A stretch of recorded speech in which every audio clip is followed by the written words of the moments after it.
Hey, what's up guys? So I'm going to be talking about these new Fortune Fairy cards. I just thought they were really interesting to talk about, even though we don't really know what set they're going to come out in. Because it said here it's going to come out in CP19, but that's like a specific character pack which is related to OCG, but I don't know how they're going to implement it into the TCG, because obviously they are technically the predecessors of the Fortune Ladies. But without further ado, let's get started. So starting off, we have Fortune Fairy N, level 2 fire spellcast effect monster, attack and defense 0, first and second effect only once per turn. First effect, when you draw this card, you could reveal this card and special summon it. Second effect, if this card is special summoned from your hand, you could target one set card your opponent controls and destroy it. Not a particularly powerful effect, but as you can tell, this is meant to be a legacy deck, so overall, you can't really expect it to be good, but maybe it might synergize with all the other cards. Next, we have Fortune Fairy Who. Level 3 wind spellcast effect monster, again attack and defense 0. First effect, when you draw this card you could reveal it, special summon it. So maybe that's a common effect for all the Fortune Fairies.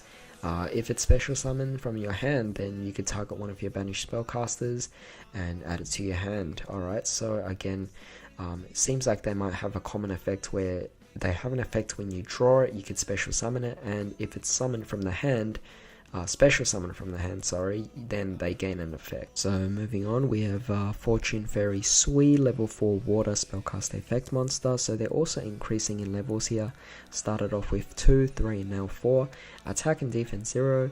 Again, everything's all the same. The only difference here is when it's special summoned from your hand, you could target one other face-up monster, banish it until their standby phase of your next turn. So it seems kind of similar to their counterparts as the Fortune Ladies, but of course these are completely different here. We have Fortune Fairy Anne, level 5 dark spellcast effect monster, so again increasing level. Stats are all the same, effects are all the same, however if it's special summoned from your hand you could banish one spellcaster monster from your deck. So again it's going to synergize with the Wind Fortune Fairy. Then we have Fortune Fairy Chi, level 6 Earth spellcast effect monster. Everything's all the same, however if it's special summoned from the hand you could have each player draw one card. Overall that's just mutually beneficial for both players. Moving on to the spell support, we have Unacceptable Result, quick play spell card. If you control a spellcaster monster you could special summon one Fortune Fairy monster from your hand. Obviously this is definitely a 3 of, because it will definitely trigger off every single one of your Fortune Fairies that are special summoned from the hand. Then we have Miracle Stone, continuous spell card. First effect, you can only control one face-up Miracle Stone. Second effect, spellcaster monsters you control gain 500 attack and defense for each Fortune Fairy monster you control with a different name. Third effect, once per turn, when an attack is declared involving a Fortune Fairy monster you control, you can draw one card. So definitely very interesting. I don't understand why it has to have one, why you're only allowed one copy of this, but I guess if you're mixing in Fortune Fairies with a different type of spellcaster deck, you could potentially make this a little bit too broken of a card, but it kind of seems similar to the effects of Mage Power or United We Stand. However, the third effect is definitely quite nice, where you can actually draw a card, and it isn't a hard once per turn, meaning if you could potentially cycle out this card during the same turn while using the third effect being able to attack again, you could actually draw a bunch of cards. However, that's a combo that someone else will have to figure out. And lastly, we have Luck Loan, normal spell card. You could only activate this card's name once per turn. Target one Fortune Fairy monster you control, special summon one spellcaster monster whose original level is 1 lower than that monster from your hand or deck. During your next turn, after the turn this card resolved,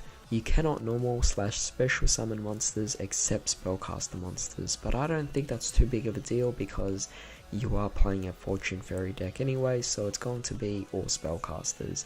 But overall, this is definitely not too much support for the actual deck to be playable on its own.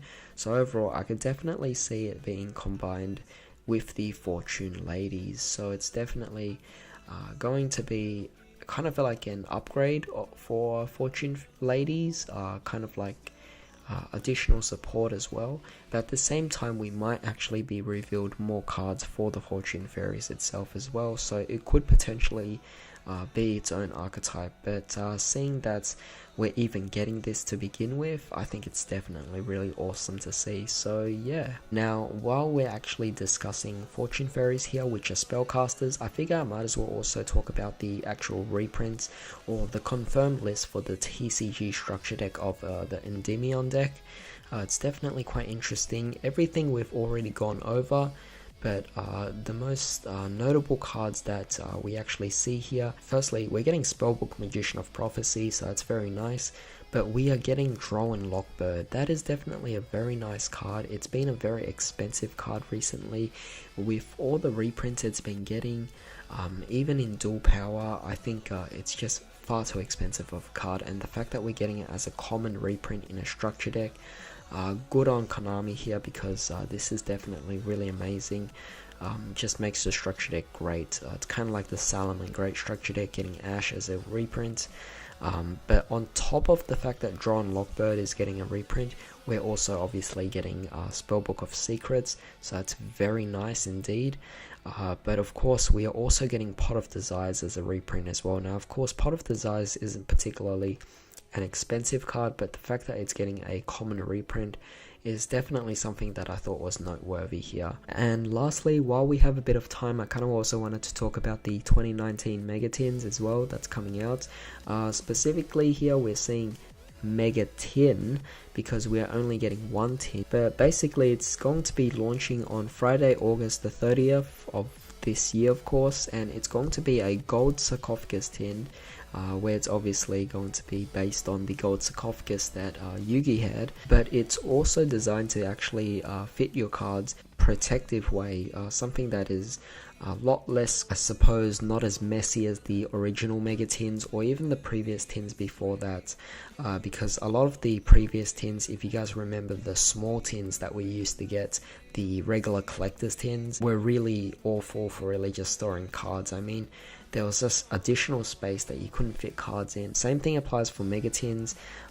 Even though you could fit a lot of cards in, the corners around the sides of it kind of made the cards get damaged quite a bit. But seeing here, this Megatin is designed specifically to fit cards properly. It definitely seems nice. It looks like we could actually fit it just a row of cards just down the line like that, so it's definitely very well designed. But obviously I'm going to be excited to see how it looks when it actually comes out, because right now we're just being told that we're gonna get a better box to store our cards, but overall is actually going to be better? That we'll have to find out later on.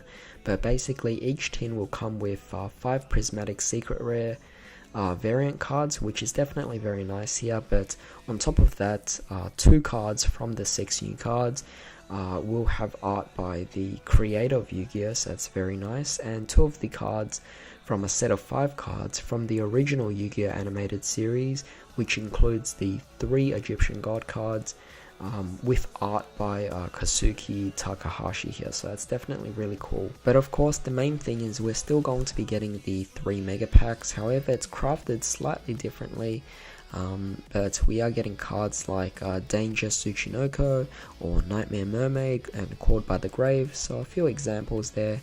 But of course each pack has 16 cards, 12 commons, 1 rare, 1 super, 1 ultra and 1 prismatic secret rare. However, all of the foil cards in the mega packs will appear in different rarities than the original 2018 release, which is definitely very nice. It makes this set more worth getting. Reason why is because if a card is in a different rarity from its original printing, it kind of has a different value to it, and it might actually increase the value because of that specific different rarity. So for example, it might be a rarity bump from common to super, or it might be a downgrade from an ultra to a super.